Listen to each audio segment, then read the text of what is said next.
1. When you say angle of inclination, that just means now what would be the angle of that line with respect to the x-axis. We rotate it from the positive x-axis to the counterclockwise, that would be now your angle measured, which is your angle of inclination or inclination alpha. No? Now, you just have to remember that your angle of inclination should always be measured from the positive x-axis to the counterclockwise direction. No? And it should always be never greater than 180 degrees. Because if it's equal to 180 degrees, it means now that your line is a horizontal line. Tama ba? Sabi nyo, if the degree or the angle of inclination is 180 degrees, what happens? Mahimong horizontal ang ito ang line. But if it's greater than 180 degrees, ang ito po ang balance is 1. So that would still be less than 180 degrees. Masaktan. Again, if it's greater than 180 degrees, that's 180. Horizontal line. Sobra na po gamay, that would be now your line. So it still be less than 180. Nag-guess niyo? Okay? So that's your angle of inclination. Now, your slope of a line can also be written as the tangent of your angle of inclination alpha, where your slope is just the ratio between your rise and your run. Tama? From junior high, you have that definition of a slope that it is just your rise over run. If you have, for instance, this line, a decreasing line, you'll see now that you can actually create a right triangle. Kita nyo? This one now would be your run. Let's call it as x sub 2 minus x sub 1. That is your run again. On the other hand, this one would be your rise, no? That is y sub 2 minus y sub 1. So you see now that we actually have these two. That is just now, if we take, for example, an angle, let's say theta, we now see that if we use your tangent function by your SOHCAHTOA, when you say tangent, that will just be what? Opposite over your adjacent side. Your opposite now will just be your rise or your y sub 2 minus y sub 1, and your run will just be x sub 2 minus x sub 1. It's opposite over adjacent. Kaya we have now the relationship that the slope of a straight line, which is rise over run, or that's y sub 2 minus y sub 1 divided by x sub 2 minus x sub 1, is just simply equal lang din to the tangent of the angle of inclination of a line. Nasabtan? So that's the relationship now between your slope and your angle of inclination. Now if you want to get the angle in between two lines, so for example, this one, or another line, and they intersect at a point you do not know. Let's call this one now as your L2, this one as your L1. What you need to remember now is that if you want to get the angle, let's say from one line patulong to the other side, or kani from this line patulong dito, you just have to use this trigonometric identity. That your tangent of V would just be equal now to m sub 2 minus m sub 1 all over 1 plus m sub 2 m sub 1. That angle phi would now be this one, no? One example would be this. If you want to get the remaining angle, kung ano yung gusto na angle in between the two lines, you just have to get 180 minus phi. Ano 180? This is because a supplementary angle, no? Which means now that this is 180 degrees. So 180 minus phi, that would be now the, what's left? Nakasabay? Okay. So the M2 and M1 here corresponds now to the slope of each line. So the slope of L1, we get it. The slope of L2, we get it. Then we substitute it in here, we get now the angle of in between your two lines, which is it. Nakasabay? Let's apply your formula if you have no questions. Wala? Okay, sige. Let's have number 1. May erase the right piece na. Okay na?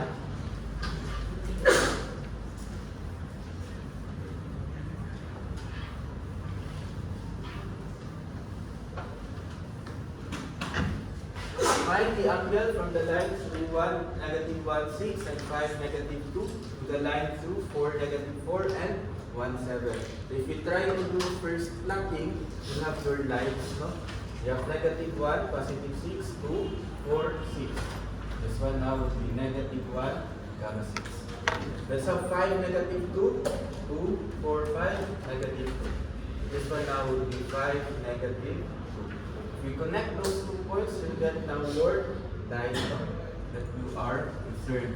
And let's call that one now as your line 1. Now let's get your line 2. Line 2 is at 4, negative 4. This one.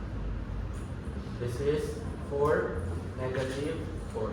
And lastly, you have your 1, comma 7. That's 1, 2, 4, 6, 7.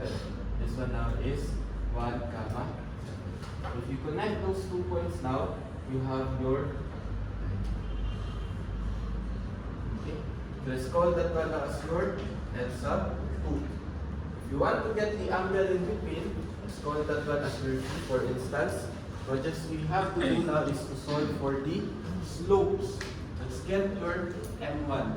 When you say M1, that's now the slope of your line 1. With the points given up.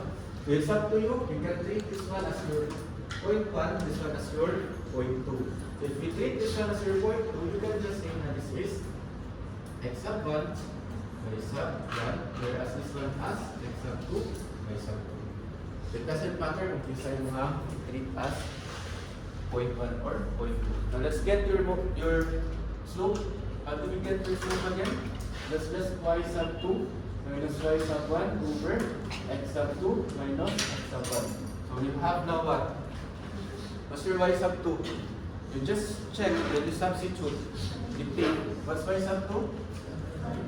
5. Minus what? Minus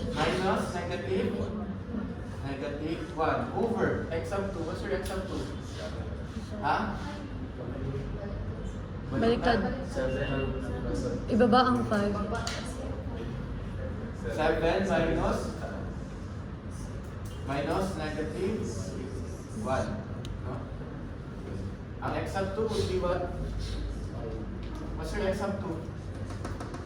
5 5 minus what? 1.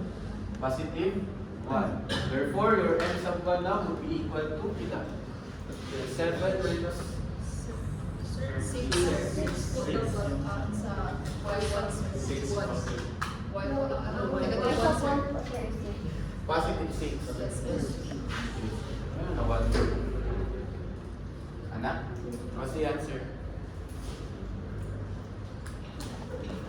1 over 4? Seryoso? Tama? Okay. Let's solve for your m sub 2. How do we solve for m sub 2? We just do the same no? But this time we focus on your line number 2. What's your x sub 1, y sub 2? Check. It's up to you, no? Ako na po bahala sa may pusa. But you can take this one now as your x sub 1, y sub 1. This one as x sub 2, y sub 2. Regardless, we still have the same slope. Bahala ang kabalik na. As long as ang pairing is correct, no? 5 is 2, 7, and I'm going to deliver the 5, gamma 6. That will be a different case scenario. Let's solve. What's your y sub 2? Negative 4 minus positive 7 minus 7 over what? Plus x sub 2. 4 minus minus 1. Tama? Therefore, your m sub 2 now would be plus. The answer.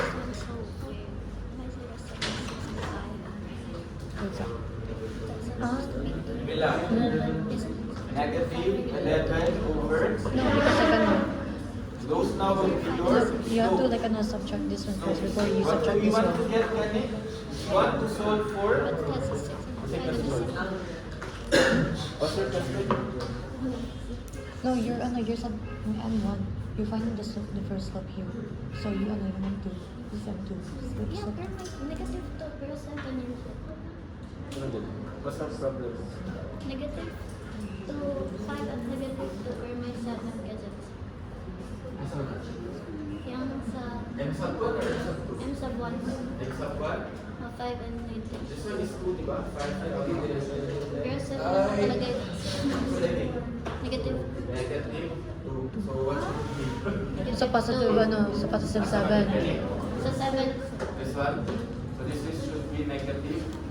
Should be the negative 8 over 4. Tama? Wait, check daw. Negative. Negative 8 over 4. Or that is Or, negative 2. or, Tama? Double check sa daw before we proceed with getting the angle. Tama akong na-plot? Sige. So, once we do that one, what do we do next? We get the angle in between. So, we just use your equation, which is what? Tangent of phi is equal to m sub 2 minus m sub 1 over 1. 1 plus m sub 2 m sub 1. So, just substitute these values into that equation, no? So, that would be negative 11 over 3 minus negative 2 all over 1 plus negative 11 over 3 times negative 2. That would be now the value of your tangent phi. Solve for the value of tangent phi, and whatever that value now is, you get the tan inverse of the one. Ila ang value alpha. What's the value of this one?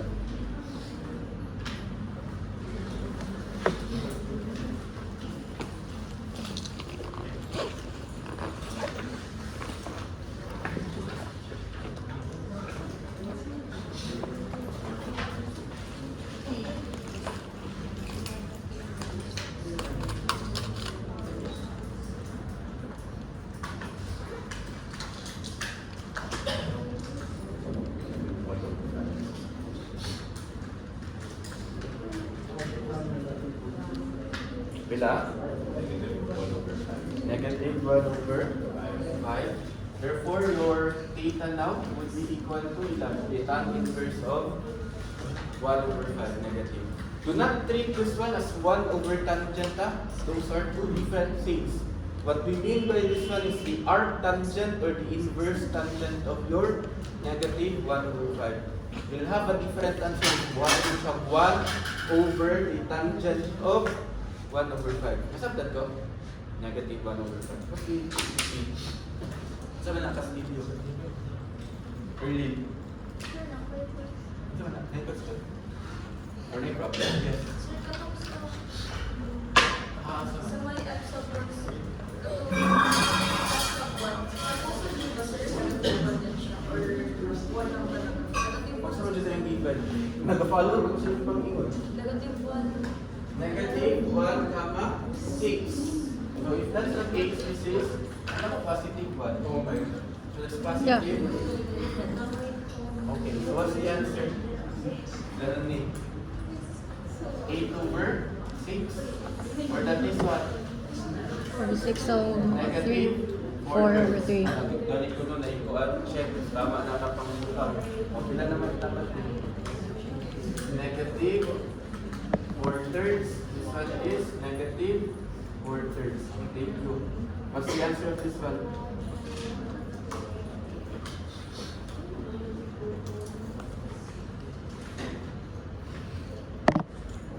Basing na ko yung sikya. Check daw. Ba? Wala na.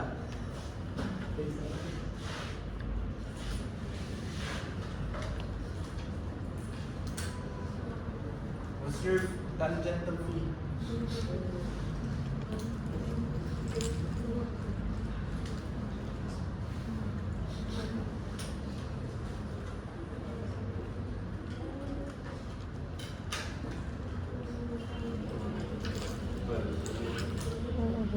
Pila?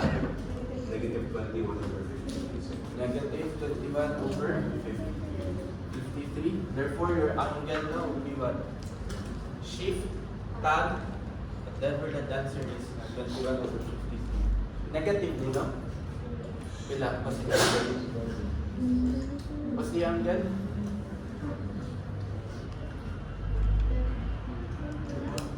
Pila? 20 over. Suspense 21. We did 21 over 44. point 61. Negative 21.61 degrees. This one now will be your answer. Negative lang na would be the consideration. Any questions? What you need to do lang here is to correctly solve for your slope. Then once you're able to solve for your slope, you just substitute it into your equation. Result number 2. Sir, number one, yung plus 1 po, sir, asa na siya nakita? Or constant lang din siya part sa yung sa tayo? Kanang 1 plus. Always na siya dira. Constant lang. You don't change that one. Result number 2, formula na ito na 1 plus M2 M1. The inclination of L1 is arc tangent of 1/2. If L2 makes an angle of 45 degrees with L1, find the slope of L2. Let us try to dissect your problem. When you say inclination of L1 is arc tangent of 1/2, kinsa yung arc tangent of 1/2 daw? Just your? No? So yun the inclination of L1, that should now be your alpha 1 of the arc tangent of 1/2. If L2 makes an angle of 45 degrees with L1, what does it mean? If L2 makes an angle of 45 degrees with L1, ayaw sa natanawa ng angle of 45 degrees. If L2 makes an angle with L2, kinsa na? That would be now your theta. Siya nga si theta. That would be your angle between the lines phi. No? Phi now would be equal to pila daw? 45 degrees. Find the slope of L2. Your task to get what? N sub 2. Nasab that? Now, if we refer back to your equation, that is tangent of phi is equal to M2 minus M1 over 1 plus M2 M1. We now know that your phi is just equal to what? The tangent of 45 degrees. And we're tasked to get what? M sub 2. Tama? So, asa to pa si M sub 1 karon? Ano si M sub 1 karon? We recall that your slope now is just equal to what? The tangent of alpha, correct? Which means now that if we rewrite your alpha or solve for alpha, that would just be the tangent inverse of M. Sabay? So if we go back to that equation that your alpha is na daw, alpha is equal to tan inverse of 1 over 2. So if ibalik na to siya into this form, you'll see now that tangent of theta is just equal to 1/2. So what can we say about 1/2? Kinsa ni siya? Nasa na to yung sinitabo? Kinsa si 1/2? This is just your slope. Ano? Nagas ko ninyo? Again, if you go back to this one, ang given na to, we establish that your alpha is just the tan inverse of 1/2. You get what? If you take the inverse antibody to the tangent of alpha is equal now to 1/2. Saan that go? And we know for a fact that tangent of alpha is just your slope. Kaya we establish now that your tangent of alpha equals to 1/2 is just equal now to your slope and 1. Nasabtan? Was it clear? So we know now that your M sub 2 is a node minus your M sub 1, 1/2, 1 plus M sub 2 times 1/2. Now if you want to solve for M sub 2, you can do your shift solve or you can cross multiply this one. Kung cross multiply, i-times ang denominator to the numerator. And yung sa pikas naman ay 1. So that is just essentially 1 times your numerator. Accept that go? If we do that, that becomes now what? Tangent of 45 times 1 plus m sub 2 over 2 equals, you cross multiply, that's just 1 times your numerator, which is what? M sub 2 minus 1/2. Now our goal is to solve for what? M sub 2. What we need to do is transpose your m sub 2, all m sub 2 on one equation on one side. Katong goal is to remove m sub 2. Isolate pa. So that becomes tangent of 45, distributing plus m sub 2 over 2, the tangent of 45 degrees is equal now to m sub 2 minus 1/2. If you are able to do that one, you just distribute or transpose your m sub 2 to the other side. Kaya you'll have what? M sub 2 over 2 tangent of 45 minus m sub 2 equals negative 1/2. You transpose your tangent 45 to the other side minus tangent of 45. Now if you want to solve for m sub 2, you just factor it out so that we'll have m sub 2 times, what's the factor na maiwan? Tangent of 45 over 2 minus 1 equals now to negative 1/2 minus tangent of 45. Now if you want to solve for m sub 2, you just divide both sides by this one. That's m sub 2 equals negative 1/2 minus tangent of 45 over this one, which is tangent of 45 over 2 minus 1. Solving for m sub 2 now, you'll get what? What's the answer?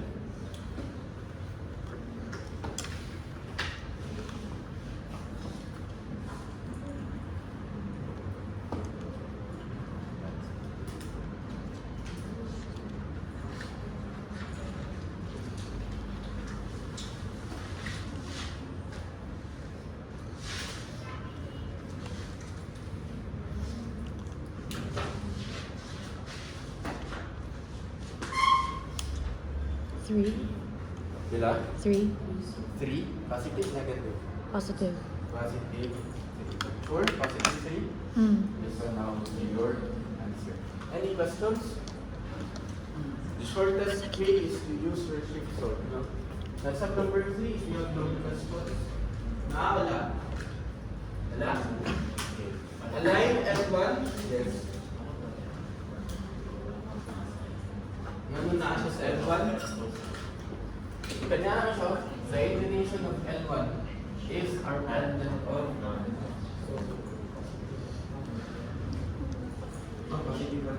ang slope, not the inclination. Because the inclination is our tangent of 1/2. Let's have number 3.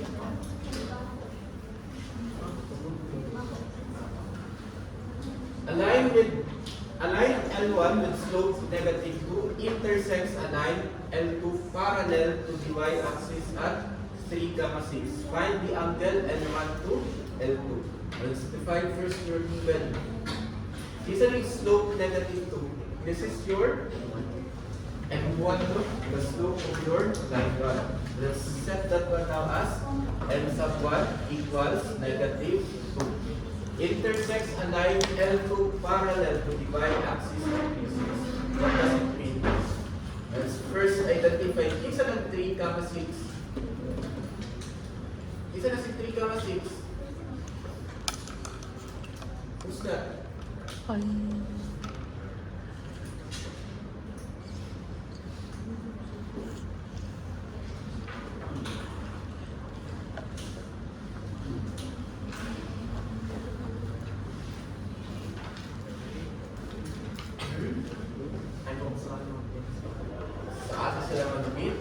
We read the problem now. Intersects a line parallel to the y-axis at 3,6. Isa ang parallel daw? Si line L2. Asa daw siya parallel to the y-axis. So, isa ng 3,6. This one now would mean kung asa na to na-intersect si L2. Not to L2 and L1. Yes, try to plot that. If you have a line parallel to the y-axis, what is that? Vertical or horizontal line? Parallel to the y-axis. It's a vertical line. Which means to say, at any point natin, yung vertical. Vertical siya, parallel to the y-axis at 3, 6. It's not kung asa nag-intersect si L1 and L2. But rather, dira karon parallel ang imong line L2. So if you try to plot 3, 6, this one will give you 2, 4, 6. At this point, nakadira karon ang vertical line, which is what? L sub 2. See, L sub 1 on the other hand would just be, what's the line if it's a slope of negative 2? If it's a negative slope, kasi ito ko yan na, pasaka or pababa? Pababa. It's a decreasing slope, no? Pababa siya. Let's assume now na this is your L sub 2. Nasabay? L sub 1 rather, sorry. This is your L sub 1. With a slope equal to negative 2.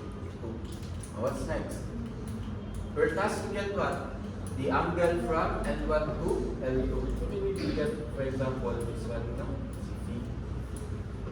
Now, if you try to make use of this problem, this equation derecho, can we use this one? What do you think? Yes or no? Walang M2? Is this M2? So vertical line. No? But what's the slope of a vertical line? If we mabalik ta sa rise over run, pila ang rise ani? Tapos say na lang, 1. Did it run? Wala. So in short, that is 0. No? So 1 over 0. And 1 over 0 is undefined or infinite. Kaya in that case, di ba pa-infinite na? That's your slope. And that one will yield you an undefined answer. Pag magbutang ng 1 over 0, dira karon sa cycle, replace na nyo tanan ng 1 over 0 and negative 2, you'll actually have a math error na prompt. No? Ngayon si cycle na math error. So what do we do now instead? We go back now onto the fact na if puntahay, magbuhat ta og x-axis diri parallel to the x-axis kung asa nag-intersect ang duha ka lines. We see now that by definition your inclination is what again? It's from the x-axis padulong to the force. Force and all. Statics. To the line, no? So if we do that, that would just mean kani from the x-axis padulong to that line is an angle. You can call that one as your angle of inclination. Tama? Nakasabay? Now, how about this one? It's a nig. That's 90 degrees. So if you can see now, we have now created a working equation which says that the total of your angle of inclination alpha for your line 1 is just what? The sum of 90 degrees plus your angle in between two lines. Nakita nyo? If I want to solve for angle of inclination, for the angle between two lines, phi, I'll just have what? Phi equals alpha minus 90 degrees. Nakasabay? So that would be your working equation. Let's solve na. So phi now would be equal to again alpha minus 90 degrees. Now, kisa si alpha. That's the angle of inclination between sa B and 1. And if you're given negative 2, isa na siya.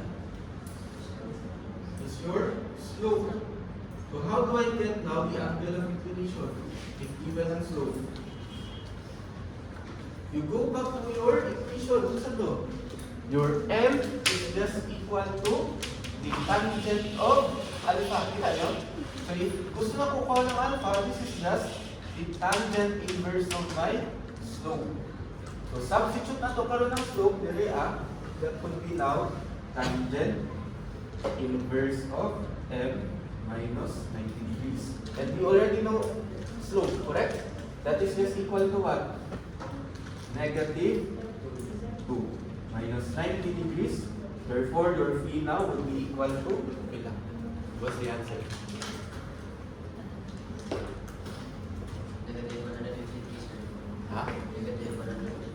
negative 153.4 degrees. So when you dako man siya, it means now na ang nakuha na ito na angle would be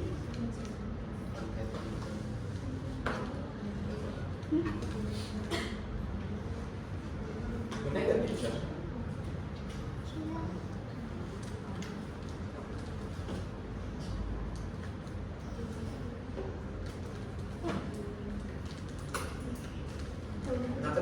Naka-degree na or naka-radian? Ito ay degree. Pero degree mo ka.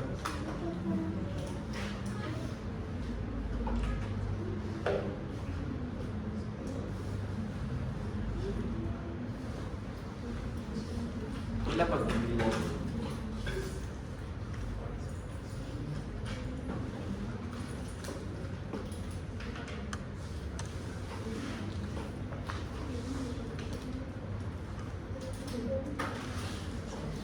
Ano yung naging negative kayo na siya kaya sir? So, itong current nila, negative 1 times negative 3. Hindi ka lang sa 1 sir, sa solution sir. Yes sir. Kasi negative 3. Still like ano ni negative 2? Ang slope, tan inverse of m. Your m here is equals to what? Negative 2. You just substitute it. Bila yung answer? Negative yun siya. 153. Bisa naka-degree. Yes, sir. Pag radian, nabot. Okay.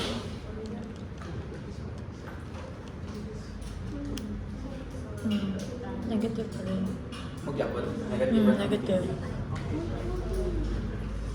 Sige.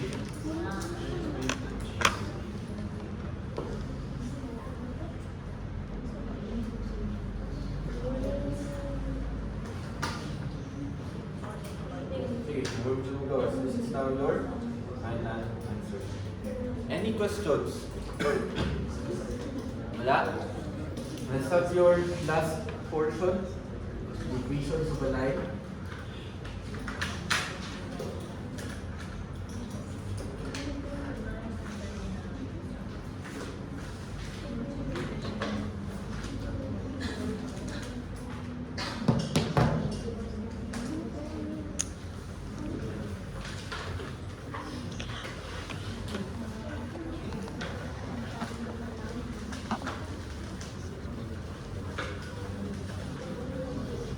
Now, if you want to get your equation of vertical or horizontal lines, you just have to remember this one.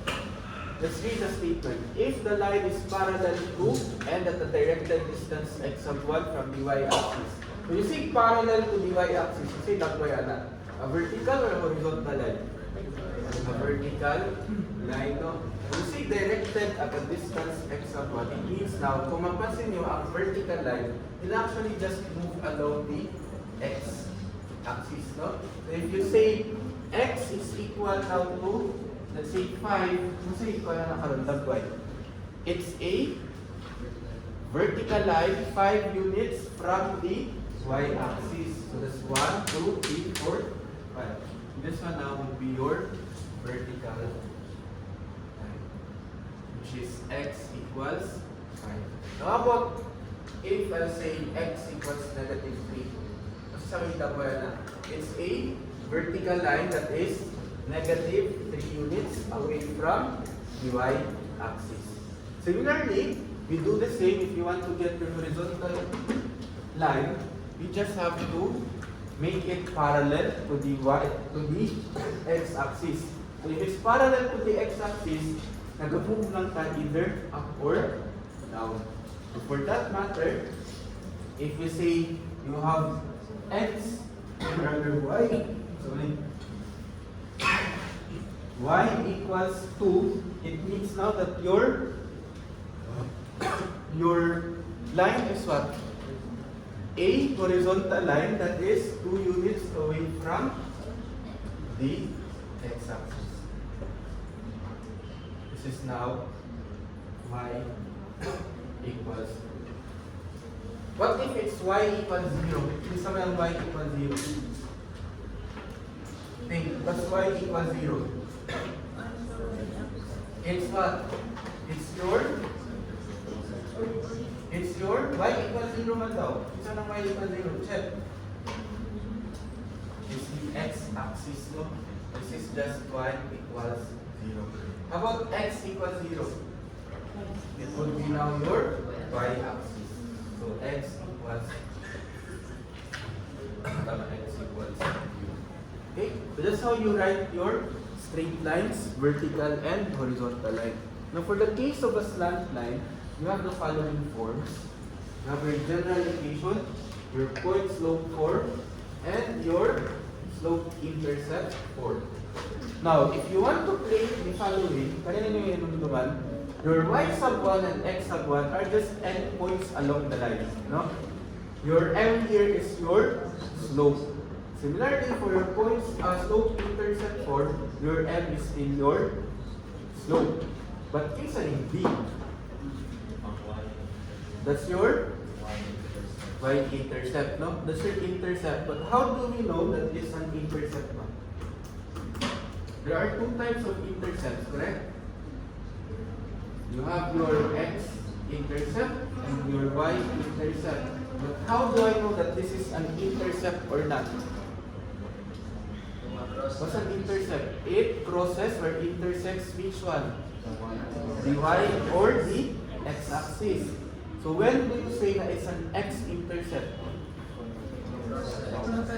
It intersects the x-axis. Pero how do we write an x-intercept? Kasi yung coordinates na ron.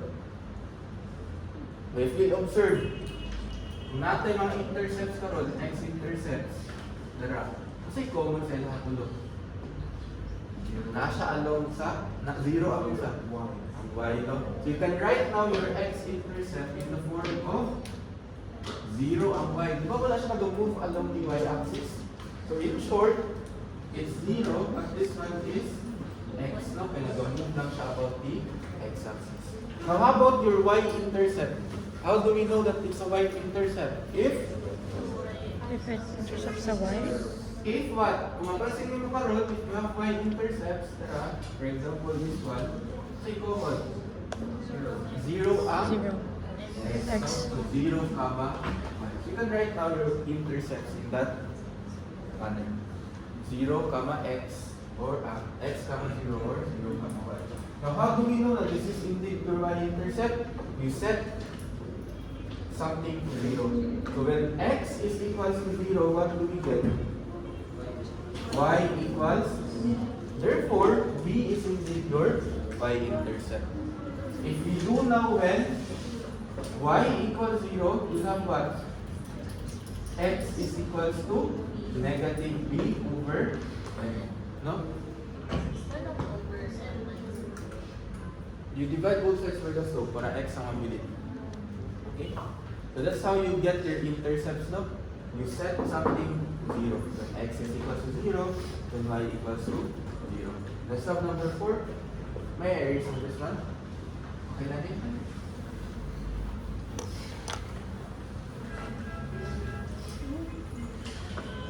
Find the slope of the line joining negative 9, 3 and 2, negative 4. Create the equation of the line. Now let's start by getting first your slope. Your first step, Jude, if you want to create the equation, you get the slope. Pero mo pwede mo find the slope, no? Let's do that. Pwede na may erase? Okay na niyo? Uy. What's your slope now? It's up to you kung kinsa mong 0.1, kinsa mong 0.2. Regardless, it's still the same slope. What's your m now? So let's call this one na lang as your 0.1. This one as your 0.2. So which one is your x sub 2? Negative 4 minus 3 all over what? 2 minus negative 9. Therefore, your slope is simply equal to what? Negative 7 over 11. So that's your answer, no? For the first problem. Now, if you want to create the equation, you just have to use this one, no? Point slope 4. If you're given 2 points, you solve for the end, you use the point slope form. Either of the 2 points you can use now to create your equation of the line. But for the slope-intercept form, you do not use this one unless you're given with the intercept, the y-intercept. Kani, 2 points man you have to locate pa manually asa ang intercept, no? Medyo hassle. So for that matter, you just use your point slope form. That is, y minus y sub 1 equals m times x minus x sub 1. So you substitute na lang. You may use either of the point 1 or the point 2. Let's just use point 1. No? That's y minus, what's your y sub 1? 3 equals your slope, negative 7 over 11 times x minus your x sub 1, which is what? Negative 9. So if you simplify that one, you have now your form in the form of point slope form, no? Y minus 3 equals to what? Negative 7 over 11 x plus 9. This one now would be your equation of the line in point slope form. Now if you want to solve for the slope intercept form, you just have to recreate, no? Parehasa lang siya. That would be what? Dapat naka y equals mx plus b. In short, you just have to distribute your slope, then group all terms on the left side. So that will have y minus 3 equals negative 7 over 11 times x plus 9. That should now be y equals negative 7 over 11x minus, what's 7 times 9? 63 over 11 plus 3. Simplifying those two, you get what? Y equals negative 7 over 11x. That's negative 63 over 11 plus 3. That's 30. Negative 30 over 11. Tama? Sorry. Tama? Negative 30. Negative 30 over 11. This one now would be your answer in the form of what? Point, a slope, intercept form. Now if you want to solve for the general equation, what do we do? We can just multiply both sides by 11. Kita nyo? ax plus by plus c. In short, wala siya naka-fraction. If you want to do that one, you just have to multiply both sides by 11. That's y minus 3 equals negative 7 over 11 times x plus 9. Multiplying both sides by 11, you get what? 11y minus 33 equals, distribute for negative 7, negative 7x minus 63. Then we transfer everything on the other side. We'll have positive 7x plus 11y, negative 33 plus what? 63, that is just plus 30 equals 0. And this one now will be in the form of your general equation. Okay? Questions? Wala? Wala? Okay, let's proceed now to the last one. The slope of a perpendicular line. When do you say that two lines are perpendicular to each other? If what? How do you get the slope of an inverse line? Inverse line. The slope of two perpendicular lines is just the negative inverse of the slopes, no? Remember natin yun? Yan ang gamay raw mo. Asa naman classmate? Ha? Mag-chat mo na po ba tayo? So for this case, the slope of a perpendicular line is just the negative inverse of the slopes. No? So kung ang slope, for instance, is equals to 3/5, pila ang slope sa perpendicular line? What's the slope of your perpendicular line? That is just the negative 1 over 3 over 5. Or that is equal lang to what? Negative 5/3. And that one now would be your slope. The negative slope of a perpendicular line. Nakasabot? Okay, let's have number 3. Show that the triangle whose vertices are 8, negative 4, 5, negative 1, and negative 2, negative 8 is a right triangle. Let's start by plotting first your points, no? You have 8, 4, 2, 4, 6, 8, negative 4. This one now is your vertex. When you say vertices, what does it mean? Those are your what? When you say vertex, tingin sa mana?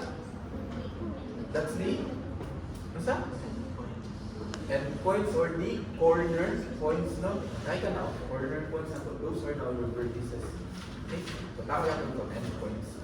So that's 5, negative 1, 2, 4, 5, negative 1. This is 5, negative 1, and negative 2, negative 8. So that's negative 2, 2, 4, 6, 8. This one now will be your third vertex. If you connect those points, you have now your triangle. And supposedly daw, this is a right triangle. And we have to show it. Although, dili siya mong tarong bukad, because it's a rectangular strip ang nabuhat ko sa covered grid. Di ba dapat square? But grid. So, chances are, which asa diri karon ang ato ang right triangle, a right angle. Asa most likely right angle? Asa? Asa? You tell me kinsa. 5, negative 1, no? It's safe to assume now na most likely not ang right triangle. And what do we do now? How do we show that this is indeed a right triangle? Dapat perpendicular. So how do we show that it's indeed perpendicular? Kuha ko ng slope, tapos kuha ko ng slope. Then what's next? Once nakuha natin ang slope, dapat inverse lang. Inverse ang good. Inverse ang good. Like ko lang, kasi ko lang. How do we show that this is indeed the slope of a perpendicular lines? If their slopes are negative inverse. So, ito say, kung yung inverse, wala, may guess nyo? Negative inverse na itong kailangan. So, you have to include negative. So, for that case, you just show now that m sub 1 should now be equal to the negative inverse of m sub 2. Let's do that. Let's solve for m sub 1. What's your m sub 1 now? Let's treat this one na lang as your 0.1, this one as your 0.2. Same as the word m sub 2, kanyang 0.2. What's your, so this is now negative 8 minus what? Minus negative 1 over x sub 2, negative 2 minus 5. Therefore, m sub 1 will just be equal to bila. What's the answer? Opo, yung answer ng picture na. Okay. Sige. What's the m sub 1? Uy, pila yung m sub 1? Solve. Kaya naman talang taon. 1. This is positive. 1. Let's do now m sub 2. Again, what's our goal here? We have to show m sub 1 and m sub 2 are the negative inverses, no? Let's solve for m sub 2. This is equal now to what? Refer to that one. What's your x sub 2? That would still be a y sub 2? Negative 4 minus negative 1. How about your y sub 2? That's 8 minus 5. So you still have what? M sub 2 now is equal to negative 1. So therefore, we see now that since m sub 1 is equal now to the negative inverse of m sub 2, this is indeed what? A right triangle. Then, what's your questions? Wala. Now what if I want to get the perpendicular, the equation of a perpendicular line? What do? We just do the same process, no? You get the slope of your perpendicular line, then, what's up? You use this one, no? So kung tayo, ang problem is, natingon siya na, what are your points with the reaction? Say these are your points.